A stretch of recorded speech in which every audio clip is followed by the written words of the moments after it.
Welcome to Narratives Leadership Story Talks, where great leaders go beyond the bottom line to create lasting impact. Join hosts Jerome and Julienne Ryan as they uncover the stories behind real-world challenges, offering practical insights to help you lead with empathy, authenticity, and purpose. Each episode dives into how leaders use storytelling to build trust, foster connection, and inspire action. Whether you're navigating workplace dynamics, driving change, or building high-performing teams. And I'll never forget, this is the pivotal moment you had asked me about. Irv does one of these, and he says, if it's okay with you, you see that guy sitting on the couch over there?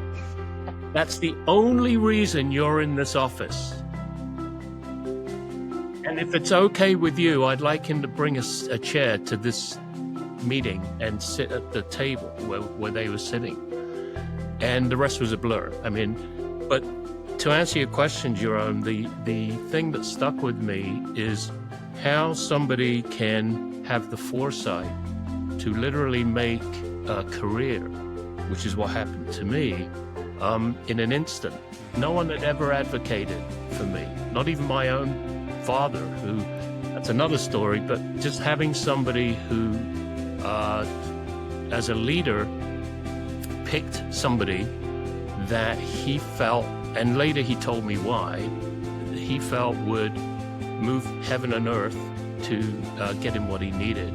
And he didn't feel the same way from the rest of the team. So I know that's a long-winded response, but it's definitely one of those pivotal moments in my life that shaped who I am. And I got into sales as a result of that. So from that day onward, I was no longer doing technical work. I was a sales account executive, and that involved bringing in more consultants, which is obviously more billing.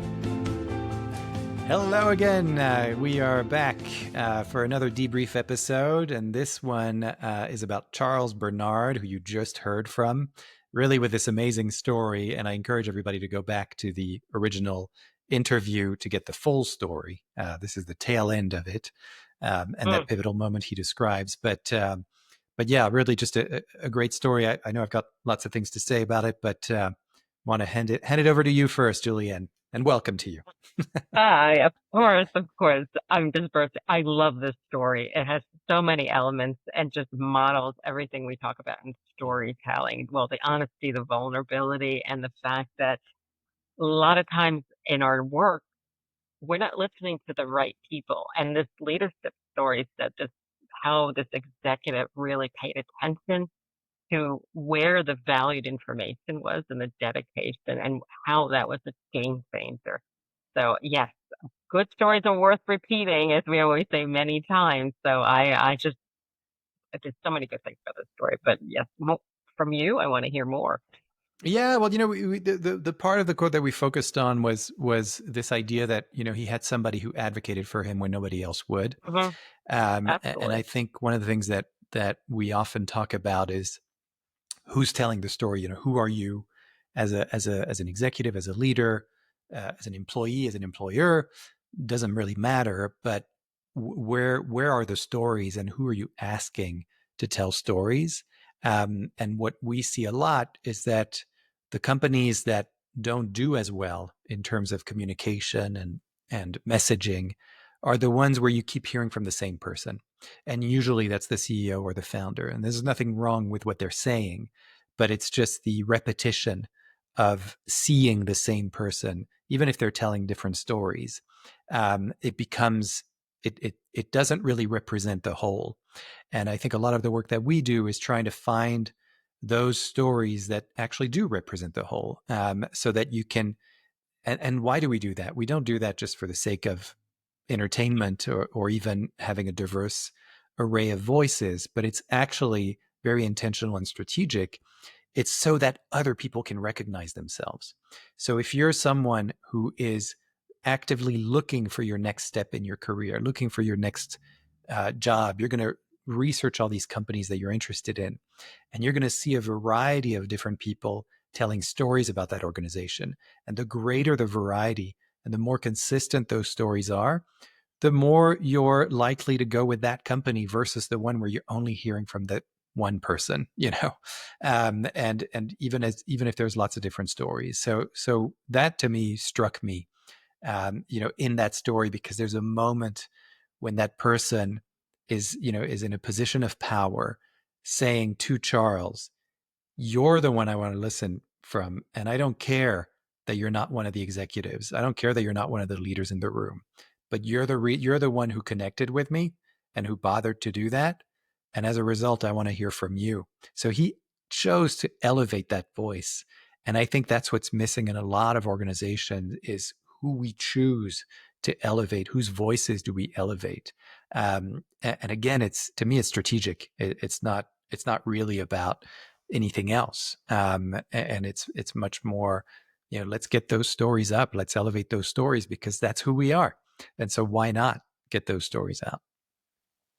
I have a thinking prompt for all of us of the next time we're getting into situations, who are we in this story? Are we the executive who's listening to Charles, or are we the other executives who are just dismissing Charles and saying, why are you even in the room with us? So that whole point, and then challenge, it all happens to everyone. We have to own up. We do sometimes dismiss, we have assumptions, but we need to check it and see what are we missing and what valuable input are we not gathering because we've decided to write a certain script about that individual.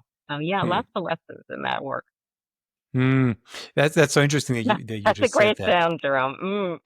Well, yeah, because Love it. the prompt got me thinking, because it brought me right back to somewhere that, and folks, this is not scripted. This just came up in my mind as a result of your prompt. We But would like have never that guessed. really, that's true. I mean, that idea of like, who am I being? Am I being the person who's noticing someone who doesn't speak much and elevating that, or am I being the person who keeps going to the same people?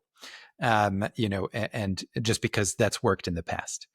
And I remember very clearly one of my first, jobs in my career, at the beginning of my career, certainly. So I was very junior in a new position, new role, new country. Everything was new. And everything was very intimidating to me. And I was very afraid of saying the wrong thing or not putting the right foot forward, et cetera. And I remember being in a meeting, and I wouldn't say much in these meetings because I was really trying to absorb as much as possible, and again, not misstep, right? And I remember this one person who just pointed at me and said, "I wonder what he thinks." Yeah, he's new. He's coming here. He's in a totally new country. Yeah, doesn't speak our language. This was in Hong Kong, that sort of thing. And so, and yeah, the fact that she did that, I think I remember that she followed it up by saying why she wanted to hear from me. The newness of my role, et cetera, yes, but there was also something specific about it.